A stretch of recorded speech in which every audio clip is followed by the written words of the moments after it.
Con otro alcalde en otra zona de la capital. Estamos con el alcalde de Recoleta, Daniel Jadwe. ¿Cómo está, alcalde? Los saludamos.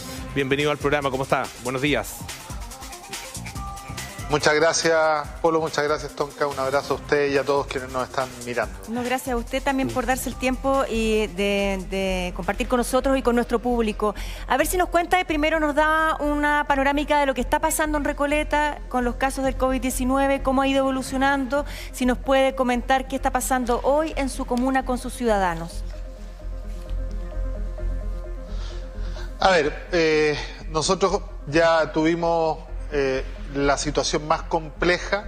Luego de un mes en cuarentena ha empezado a bajar la curva.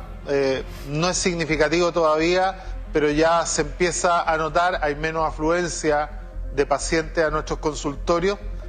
Por lo tanto, estamos un poco más tranquilos, a pesar de que no se puede cantar victoria. Yo creo que todavía falta un poco más, entre comillas, de que lleguen las residencias sanitarias para que podamos aislar a los contactos más estrechos de la gente que se va contagiando. Sin embargo, en los informes ya al menos salimos de ese segundo lugar tan complejo que tuvimos en los últimos 3 informes y ya podemos estar, entre comillas, un poco más tranquilos.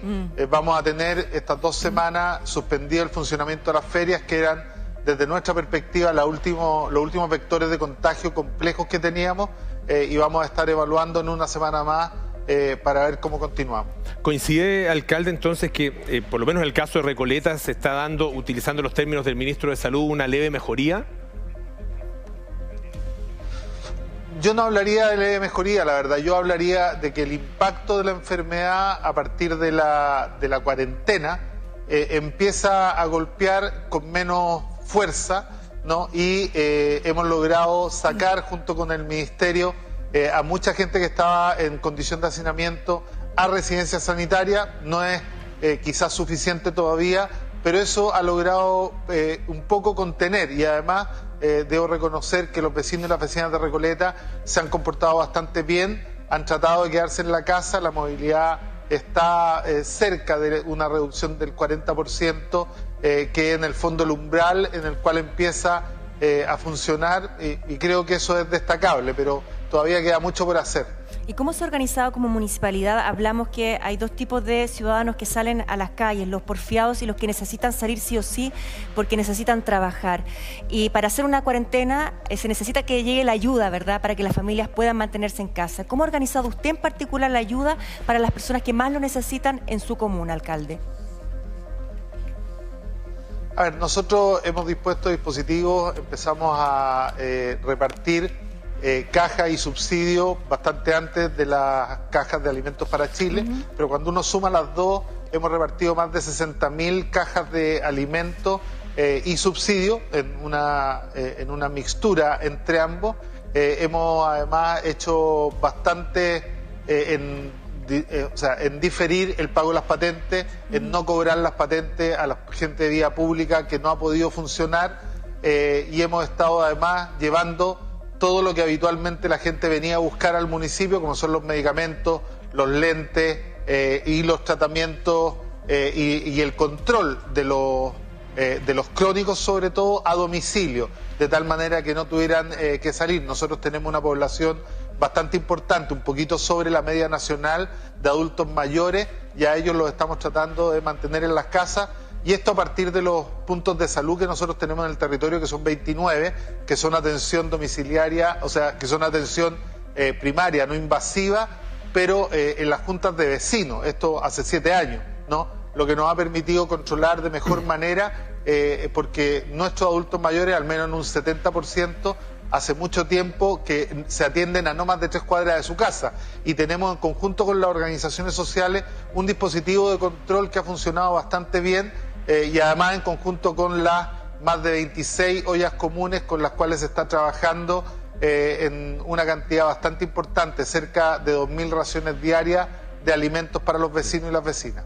Alcalde, usted fue muy crítico en relación con la gestión del ministro Jaime Mañalich, incluso ha presentado una querella, ¿no es cierto?, en contra de él, también de los subsecretarios. ¿Qué le parece la gestión hasta ahora del ministro Enrique París?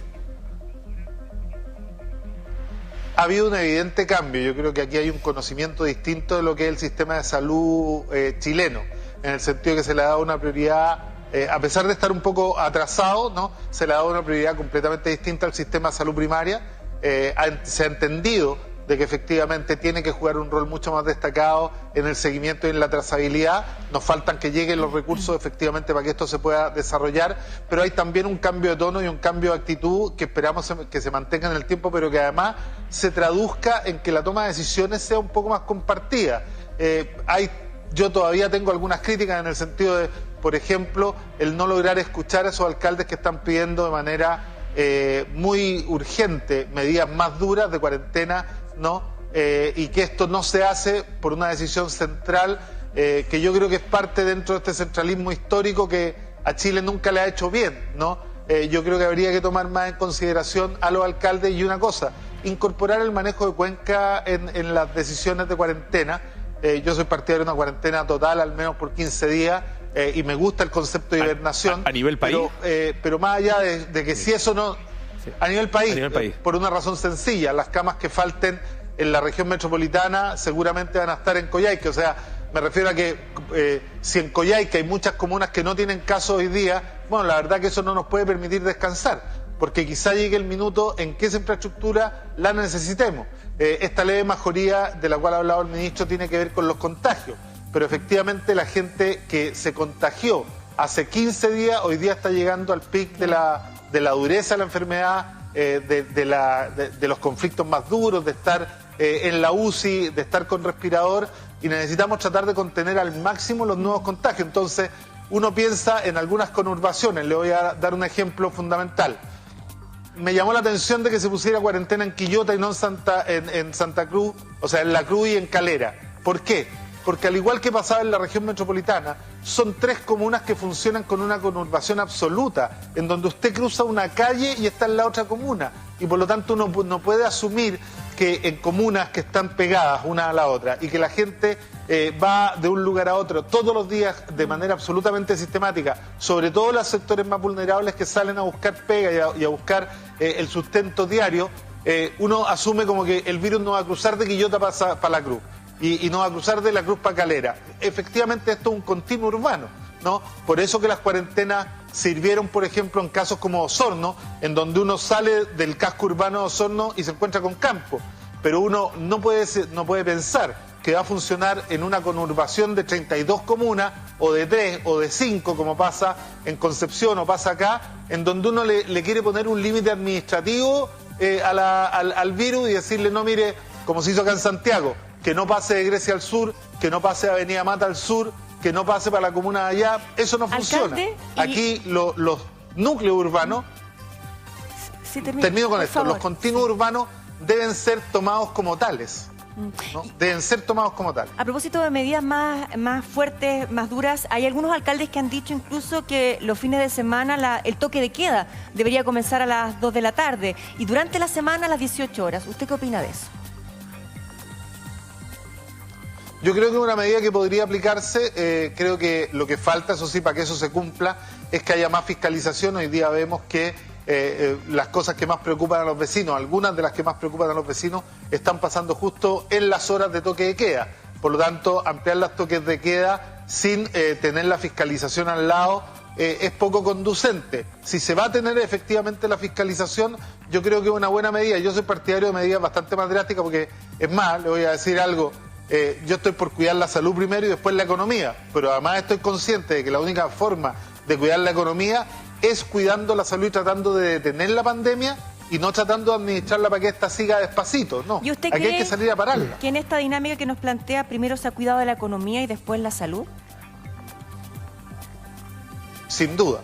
Yo creo que hay muchos actores de diversas comunas, hoy día lo escuchaba en la segunda región de varios colegas, alcaldes y alcaldesas, que dicen que las decisiones que se están tomando en Calama, en Antofagasta, en Valparaíso, que las que se tomaron en Santiago, o sea, cuando se decía que en Santiago no podían entrar simultáneamente más de 2 millones de personas en cuarentena porque esto afectaba a la economía, ahí hay una declaración que es una confesión de parte.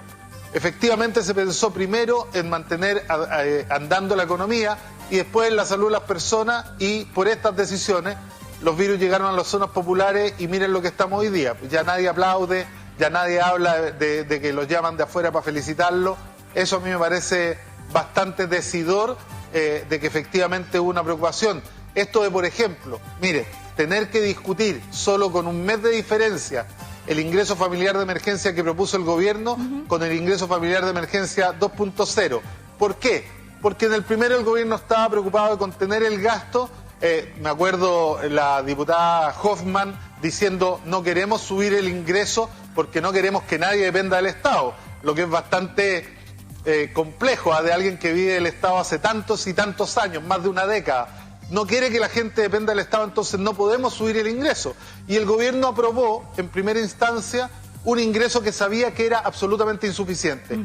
Y más encima escalonado, ¿no? O sea, yo creo que ahí hay una decisión económica por sobre la sanitaria. Y en el segundo ingreso familiar vuelven a cometer el mismo error.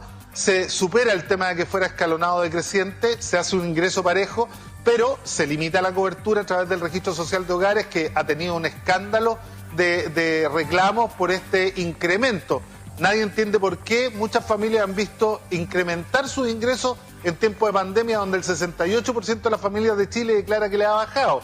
Pero además se aprueba un ingreso familiar de emergencia que todavía sabemos que no alcanza a la línea de la pobreza que el mismo Estado define.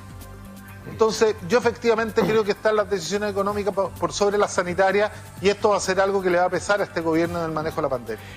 Usted dice que incluso con las decisiones que se han tomado en el último tiempo, con el ingreso familiar de emergencia y con las distintas ayudas que se han entregado, todavía usted dice está primando la economía por sobre la salud.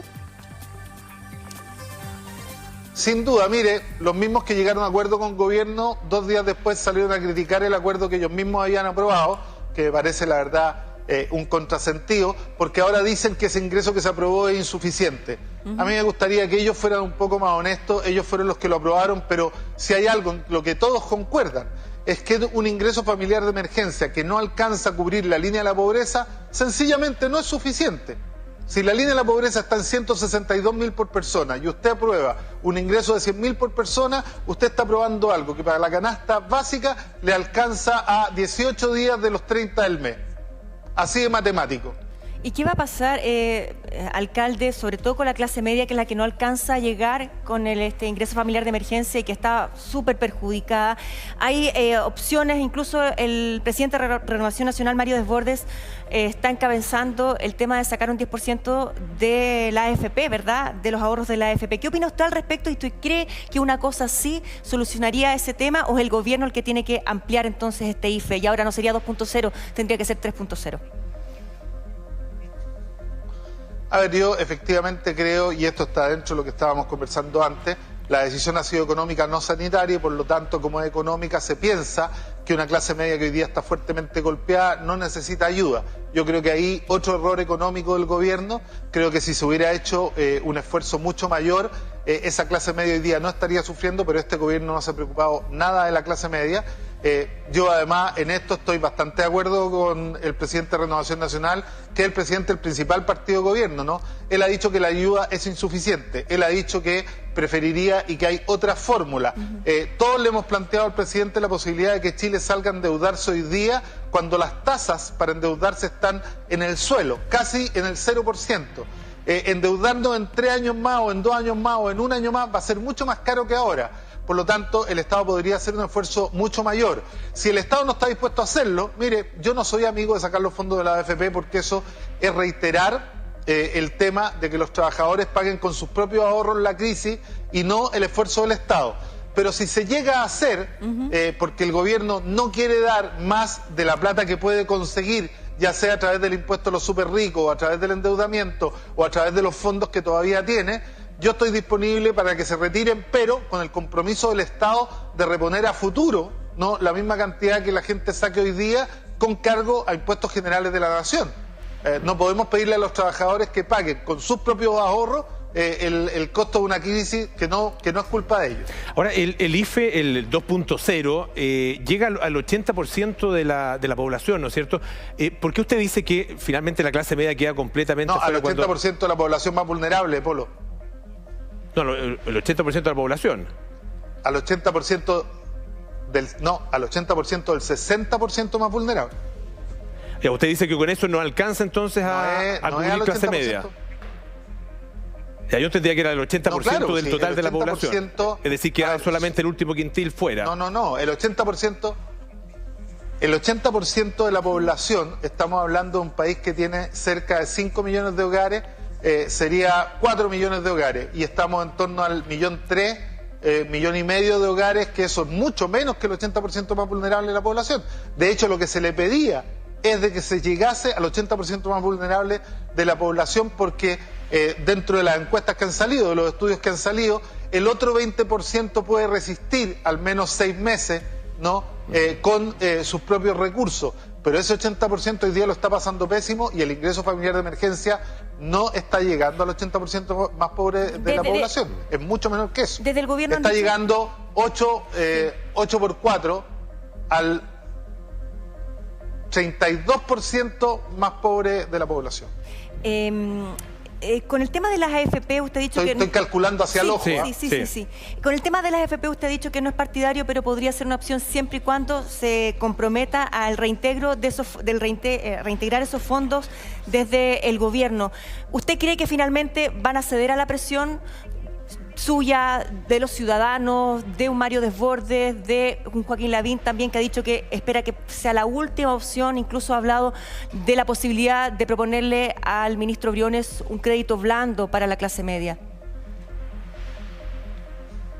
Mire, yo insisto que hay otros mecanismos y otras herramientas que están mucho antes que ese. Si ese se llegara a hacer, que yo creo que es una opción, incluso creo que este gobierno, entre que se endeude la clase media y que se endeude el gobierno, va a preferir que se endeude la clase media.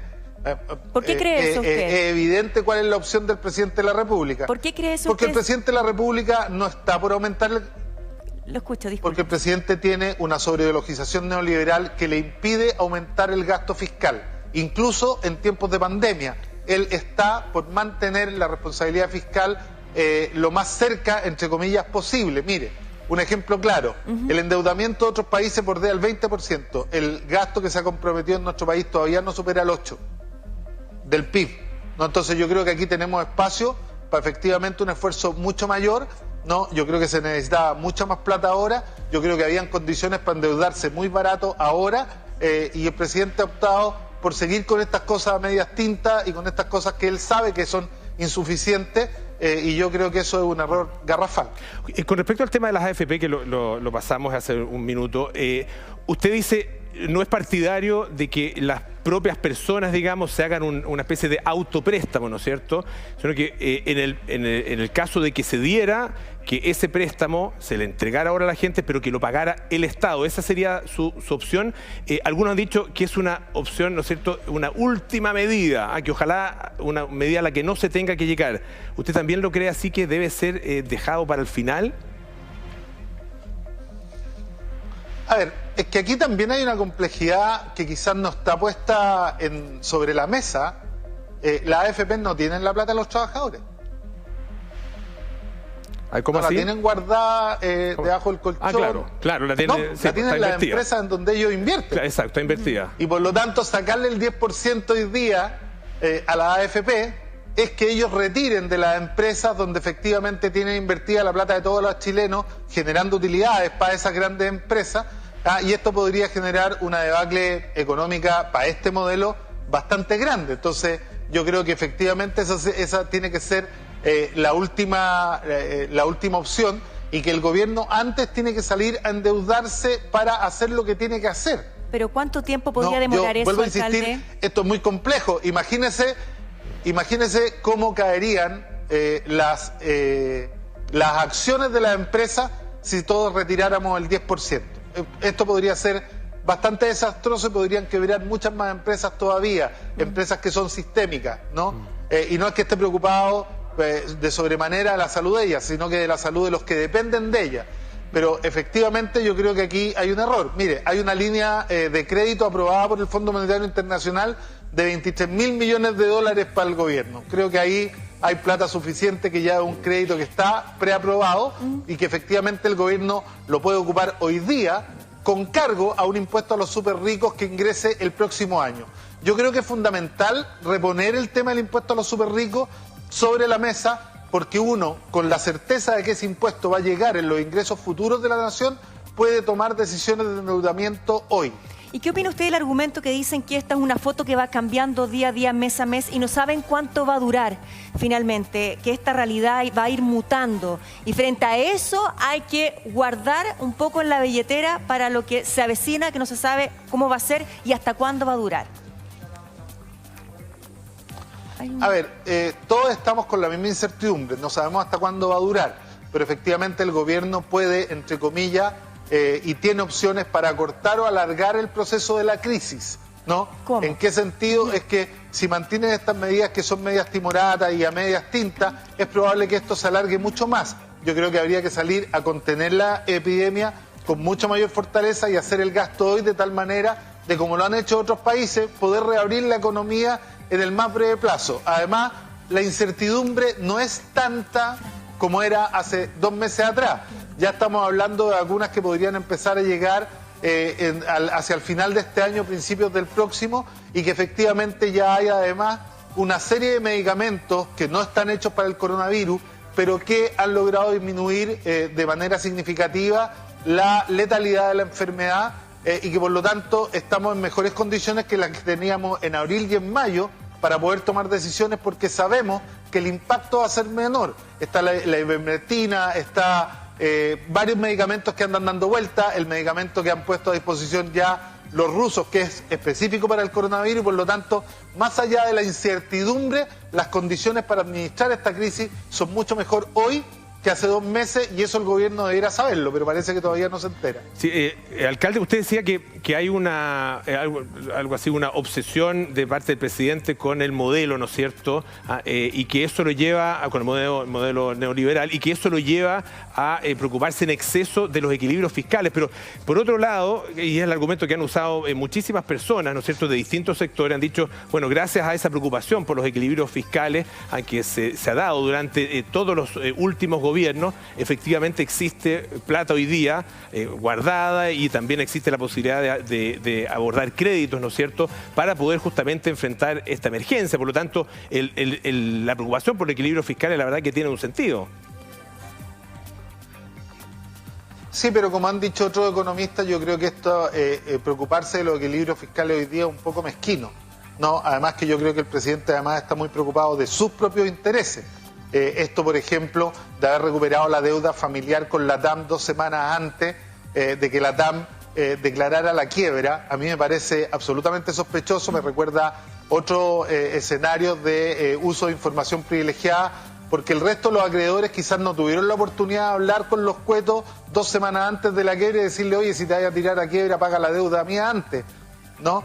Pero también además vemos que efectivamente la familia presidencial le pide al Estado que le devuelva varios cientos de millones de dólares en impuestos que, según ellos, no deberían haber pagado. Entonces, cuando hablamos, por ejemplo, del impuesto a los súper ricos, el presidente es incumbente, porque de mandar un impuesto a los súper ricos se estaría poniendo un impuesto a sí mismo. Y yo creo que ahí también hay que entender que el presidente está mediado por su sobreideologización neoliberal, pero también por sus propios intereses que habitualmente los pone por encima de la necesidad y de la urgencia de todos los chilenos. Usted dice, el presidente en este minuto está pensando en sus intereses, ¿esa es su acusación? O sea, a mí me llama la atención, por ejemplo, que la familia presidencial haya sacado fondos para destinarlo a paraísos fiscales, que haya recuperado la deuda propia de la TAM antes que los otros acreedores porque tenía información privilegiada. Parece que hubiese sabido que se iba a declarar la quiebra. Me parece que el reclamarle 430 y tantos millones de dólares al fisco hoy día en devolución de impuestos me parece un poquitito reñido, al menos con lo que uno esperaría de un presidente que tiene en su primer lugar de los amores después de su familia a Chile y las necesidades de su pueblo, pero parece que no es el caso.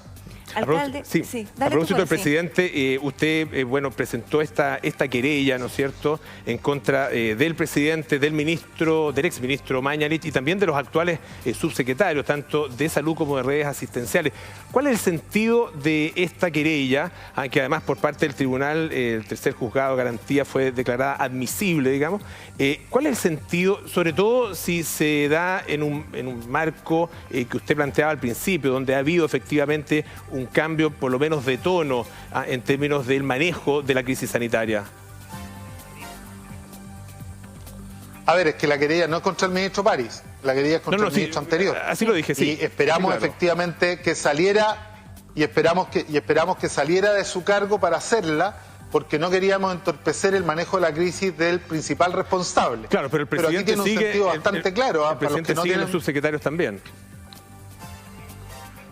Sí, pero efectivamente el que dirige la crisis y al que nosotros veíamos tomando las decisiones e imponiéndoselas al resto era el ministro de Salud.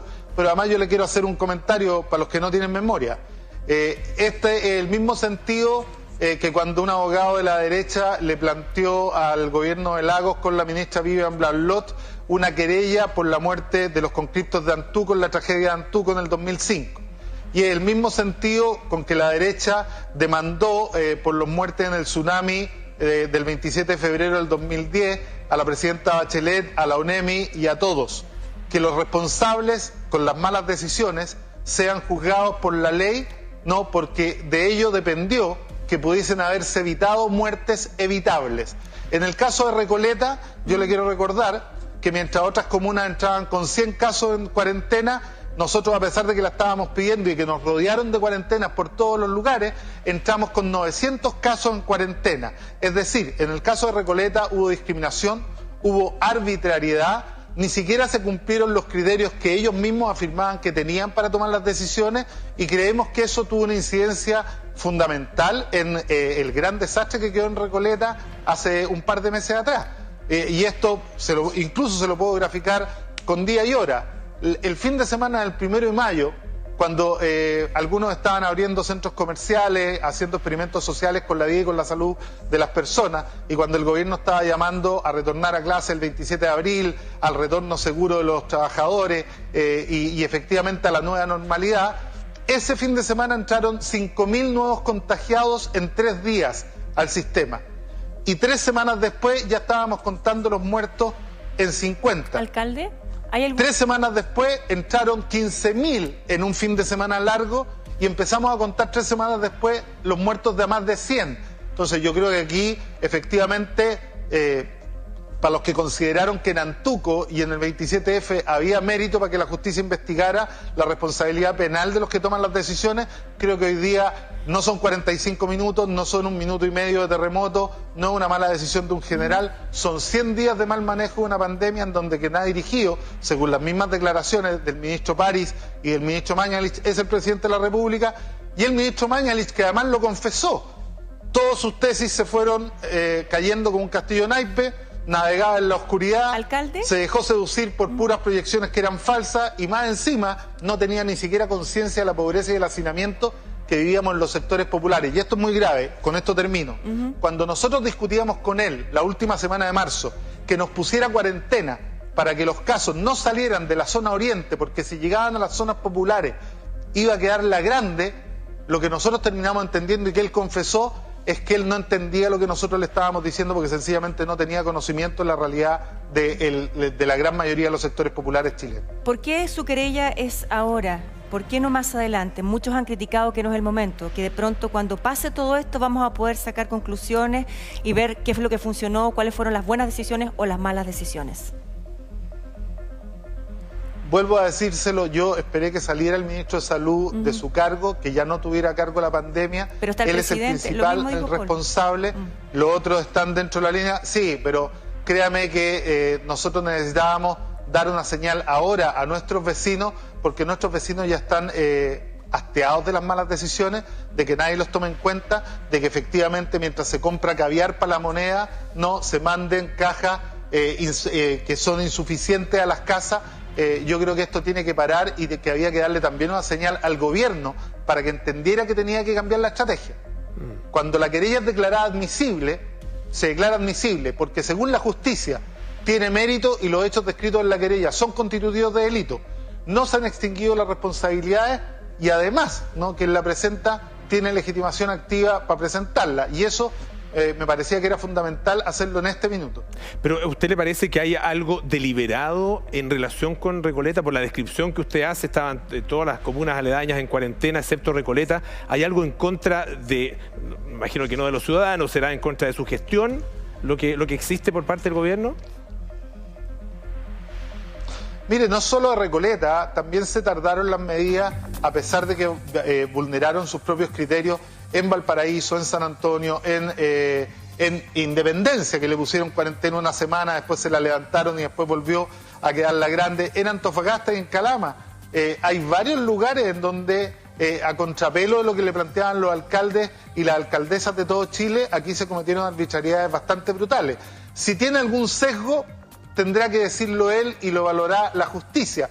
No soy yo quien. Pero cuando a mí me dicen que, por ejemplo, si pasan de 150 casos por 100.000 habitantes, vamos a entrar en cuarentena. Por ejemplo, le pongo el caso de Temuco. 132 casos, 400.000 habitantes. Entró en cuarentena. Uno podría preguntarse, ¿y por qué Recoleta, con 200.000 habitantes, menos de 200.000, se espera a 900 casos? Él tendrá que responder por qué, pero claramente hubo una discriminación y una arbitrariedad. Y esto lo han sufrido no solo una, sino que varias comunas, ¿no? Y no solo de oposición, también de gobierno. Quizás los alcaldes más díscolos, pero efectivamente, no quisiera pensarlo, va a evaluar la justicia, que esto haya sido un castigo precisamente a las autoridades, porque eso no sería aceptable y claramente sería un delito. ¿Usted cree que se optó por una inmunidad de rebaño, pese que desde el gobierno lo han negado absolutamente? A ver, es que, mire, por esto que el gobierno no le cree a nadie en Chile, salvo los más duros seguidores del gobierno. Porque no es que nosotros digamos que se optó por una inmunidad de rebaño.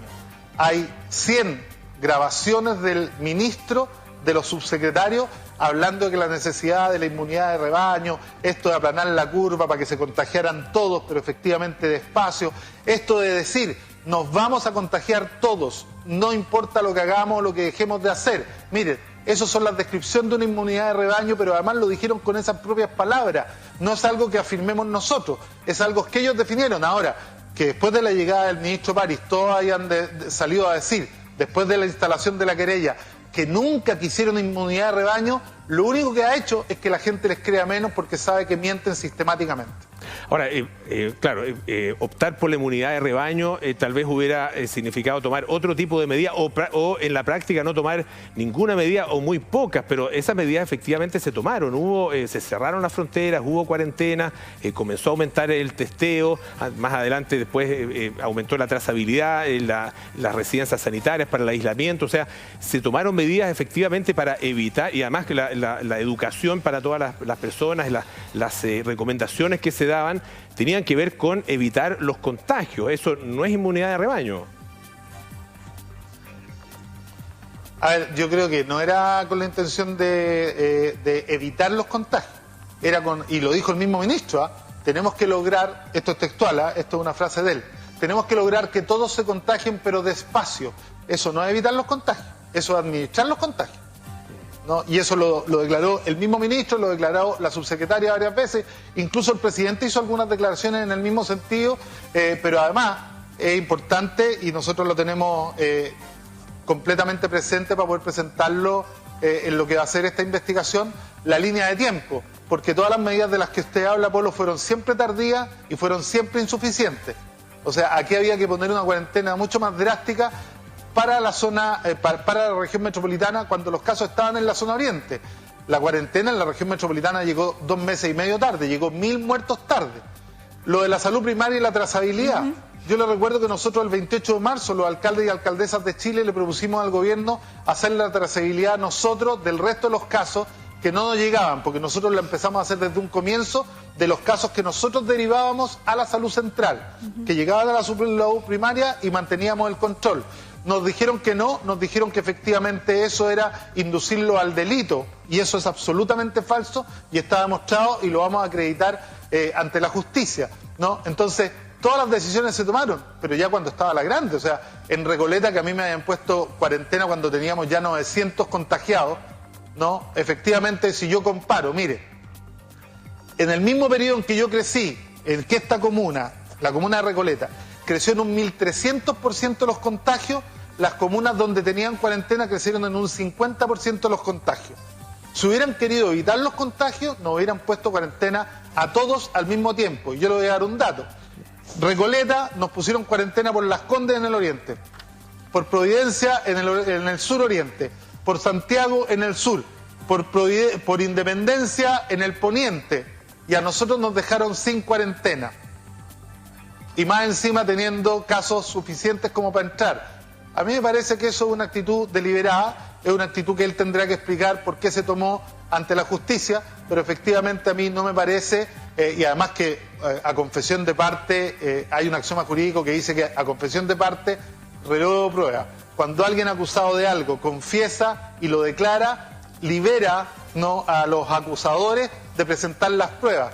Cuando el ministro dice, vamos a lograr que nos contagiemos todos, pero despacio, eso es inmunidad de rebaño. Nunca intentaron detener los contagios como lo hicieron otros países que salieron en 7 semanas a detener la pandemia y en 10 semanas estaban reabriendo la economía.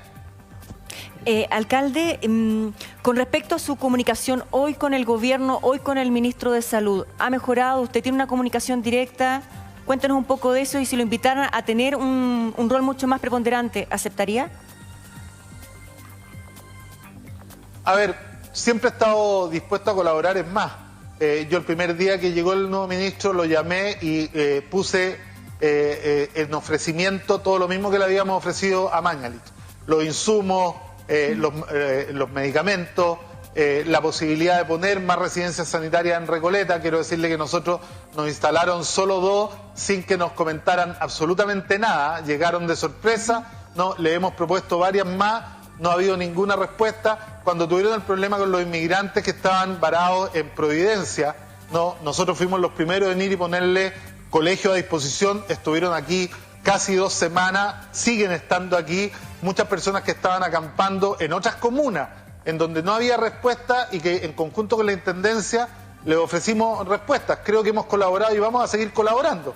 El tema es que para poder colaborar necesitamos a alguien que se abra a la colaboración. Yo creo que este ministro está mucho más abierto. He conversado también además con la ministra Carla Rubilar. Esperamos reunirnos en los próximos días para que efectivamente analicemos todo aquello en lo que nosotros podemos colaborar. Ahora, alcalde, ¿a qué atribuye usted el descenso que ha tenido efectivamente no solo la comuna de Recoleta, sino que varias otras en la región metropolitana? ¿Ha habido un cambio porque claro, se está viendo el efecto de la cuarentena, pero habíamos visto que al principio, sobre todo, la obediencia a la cuarentena era efectivamente muy baja, por lo que decía Tonka, por la razón, digamos, de gente que no quería cumplir y mucha gente que no puede simplemente quedarse en la casa sin salir a trabajar. ¿Por qué se ha visto un efecto positivo, cree usted, en el cumplimiento de la cuarentena? ¿Qué cambió? A ver, que las cuarentenas han ido ampliándose de tal manera que han logrado abarcar un porcentaje de población mucho mayor. Lo primero. Segundo, que gracias a la presión de los partidos de la oposición, gracias a la presión de algunos incluso de sus partidarios, el gobierno ha tenido que ir tomando medidas muy tardías. Piense usted que la pandemia partió el 3 de marzo, las cajas se empezaron a repartir en junio. ¿No? Esto no es que el gobierno haya estado súper preparado y a tiempo, porque además las cajas las repartieron los municipios. El ingreso familiar de emergencia se empieza a discutir 2 meses tarde, ¿no?, por la presión social y por la presión política. Entonces, efectivamente, y además hay un tema que hay que reconocer, ha ido incrementando la conciencia de la crueldad de la pandemia, de lo peligroso que es. Y eso también ha significado, pero esto ha habido un conjunto de variables que todas van tomando las medidas. Ahora, también hay que decirlo, el gobierno se dejó de entregar un discurso absolutamente reñido con lo que estaba pasando. Se olvidaron del retorno seguro, se olvidaron de la nueva normalidad, se olvidaron de reabrir los centros comerciales y hacer experimentos sociales, se olvidaron efectivamente de contener tanto el gasto, lo siguen conteniendo, pero han tenido que soltar un poco la billetera y por lo tanto eso permite que más gente proporcionalmente, no todos, pero más gente proporcionalmente se quede en la casa y además los municipios han hecho un esfuerzo tremendo junto con las organizaciones sociales para desplegar ayuda para que la gente se quede en casa. O sea, créame que hace 3 meses atrás no teníamos ollas comunes y estábamos esperando ver cómo reaccionaba el gobierno. Hoy día solo en Recoleta hay más de 26 y a lo largo de todo Chile están repartidas porque el pueblo de Chile ayuda al pueblo de Chile antes que las teletones, antes que efectivamente lleguen estos grandes avisos, y nos empezamos a organizar nosotros en la base y eso ha permitido que mucha más gente se pueda quedar en la casa. Usted ha hablado, bueno, muchos han criticado al gobierno, usted acá ha expuesto los errores que ha visualizado usted, pero ¿qué mea culpa hace usted de su trabajo? ¿Qué errores cree usted que ha cometido en particular o a los que representa, alcalde? ¿O cree que ese camino ha sido haber esperado aporte? Más tiempo del necesario al gobierno? Haber esperado más tiempo del necesario al gobierno quizás fue un error que hayamos cometido mucho. Estábamos esperando que el gobierno hiciera lo correcto y efectivamente estábamos esperando, por ejemplo, que llegaran los recursos. No llegaron, había dificultad para hacerlo, pero quizá haber confiado de sobremanera en que se iban a tomar decisiones distintas nos pasó la cuenta también. Alcalde, antes que terminemos, sabemos que usted quería también contarle a la gente acerca del proyecto de inmobiliaria popular. Fueron entregados 3 departamentos y usted ha hablado también de un tema de arriendo justo con respecto a al trabajo que hace esta inmobiliaria. Cuéntenos de qué se trata y cuáles son las características y bueno, cómo la gente puede también postular a este beneficio. No, la postulación ya está cerrada. Esto se informó, fue hecha en enero. Este fue el proyecto que lanzamos hace 2 años y que efectivamente pretendía construir las primeras viviendas públicas de la historia de Chile para arriendo a precio justo. Una política de vivienda que nace bajo el gobierno de la presidenta Bachelet y con la ayuda efectivamente del Ministerio de Vivienda, que dejan una glosa presupuestaria para que los municipios y corporaciones sin fines de lucro puedan construir vivienda para ponerla en arriendo a precio justo. Hoy día sabemos que hay más de un 30% de personas de las que viven en Chile que tienen que optar por el arriendo y un porcentaje no menor de ellas a veces esperan 10 años los subsidios para sus viviendas propias, pagando hasta el 75 y el 80% de su ingreso familiar solo en arriendo. Conocemos de un mercado abusivo que además es informal y que tiene viviendo bajo hacinamiento a familias completas. Empieza, bueno, este cambio en la política habitacional que inaugura Recoleta permite entregar un departamento de 3 dormitorios completos con living, comedor, con terraza, con logia, con espacios comunes dentro del condominio, con patios techados para que los niños puedan jugar, con espacios comunes bastante amplios, a un valor que va entre 50 y 140 mil pesos de arriendo, dependiendo del ingreso familiar. ¿Por qué? Porque nosotros hemos definido que nadie va a pagar más del 25% del ingreso familiar en un arriendo que es protegido y que efectivamente es lo que en todos los estudios internacionales se asume que una familia puede destinar a resolver el vivir dignamente. Aquí nosotros acabamos de instalar un concepto que es nuevo en nuestro país. Siempre se ha hablado del derecho a la vivienda. Sí. Nosotros creemos que si bien hay que seguir trabajando por el derecho a la vivienda, lo que el Estado tiene que asegurar es el derecho a vivir dignamente para todos y todas los residentes en nuestro país, desde que nacen hasta que mueren, con un arriendo protegido que sea absolutamente administrable por las familias de Chile. ¿Quiénes pueden optar a eso, alcalde? Podían postular todos los habitantes y todos los residentes del país que cumplieran con los requisitos. De hecho, hay una cuota protegida para personas de otras comunas que no eran recoletanas, hay una cuota protegida del 15% para adultos mayores, hay una cuota protegida del 15% para inmigrantes, que es el porcentaje de población inmigrante que hay en esta comuna, pero la mayor parte de ellas, 32, son para recoletanos y recoletanas que estaban en condiciones de hacinamiento y que hoy día ya van 7 familias, esta semana vamos a llegar a 15 porque se están pudiendo cambiar de 3 diarias, van a poder salir de la condición de allegamiento y de hacinamiento en la que están pasando la pandemia para poder venir a vivir con mucha más tranquilidad. Hemos privilegiado además, quiero decirlo, de las 38 departamentos, 31 son mujeres jefas de hogar, ¿no? Que vienen con sus familias a vivir en condiciones, algunas de ellas un porcentaje cercano al 27%, arrancando de situaciones de violencia intrafamiliar y por lo tanto creemos que para todos y todas va a ser un salto cualitativo en su calidad de vida. Alcalde Jadue, le queremos agradecer el tiempo, el contacto con Bienvenidos y nuestro público. Que esté muy bien, a cuidarse, a seguir cuidándose. Muchas gracias y un abrazo a todos ustedes. Un abrazo también.